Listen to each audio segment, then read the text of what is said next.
شاہ صاحب، ایک مسلمان جو پیدائشی مسلمان ہے اور ایک ایسا مسلمان جو اسلام قبول کرتا ہے، زیادہ تر سے دیکھا گیا جس نے اسلام قبول کیا ہے شعوری زندگی میں ایک 30 32 40 50 سال کی عمر میں، وہ زیادہ مضبوط مسلمان ہوتا ہے بنسبت اس کے جو پیدائشی مسلمان ہیں۔ اس کی کیا وجہ ہو سکتی؟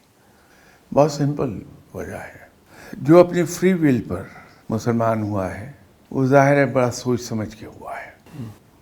پہلے اپنے ایک مذہب پر وہ قائم تھا، اس کو پریکٹس کرتا رہا ہے، اسلام نے اسے اٹریکٹ کیا ہے، اسلام کی پریکٹسز کو اس نے اسٹڈی کیا بڑی گہرائی سے، اس کے بعد وہ اس نتیجے پہ پہنچا کہ اسلام بہتر ہے تو وہ مسلمان ہو گیا۔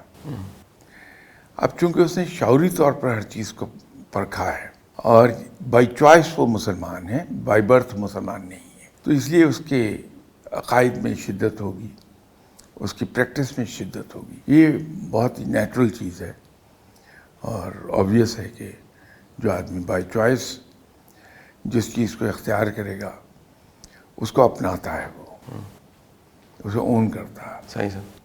جبکہ بائی برتھ جو مسلمان ہے وہ تو اس لیے مسلمان ہوا ہے یا کہلایا ہے کہ اس کے ماں باپ مسلمان تھے، تو اس میں وہ شدت نہیں آئے گی کبھی۔ شاہ صاحب، یہ جو سلطان باہو رحمۃ اللہ علیہ کا شعر ہے کہ پیر کلمہ پڑھایا باہو، اب کلمہ تو پیدائشی ہم مسلمان ہو گئے، مسلمان ہیں، یہ کون سا کلمہ ہے جو پھر پیر ہی پڑھاتا ہے؟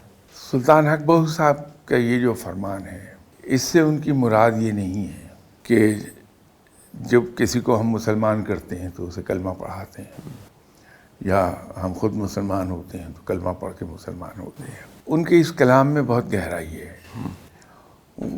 کہہ یہ رہے ہیں اصل میں کہ جب میں اپنے گائیڈ کے پاس گیا، جا کے وہاں بیٹھا ہوں، تو انہوں نے مجھے اسلام کا صحیح چہرہ دکھایا ہے۔ واہ! کہ ٹرو اسلام کیا ہے۔ وہ اسلام زبانی کلامی اسلام نہیں ہے، باتوں کا اسلام نہیں ہے، صحیح۔ بلکہ عمل کا اسلام ہے۔ تو میں نے اسلام پر صحیح معنی میں عمل کرنا شروع کیا ہے اپنے گائیڈ کے راستہ دکھانے پہ۔ تو وہ اس کو کہہ رہے ہیں کہ میرے پیر نے مجھے کلمہ پڑھایا، تو یہ اس سے مراد یہ ہے، وہ گہرائی ہے اس میں بات۔ صحیح۔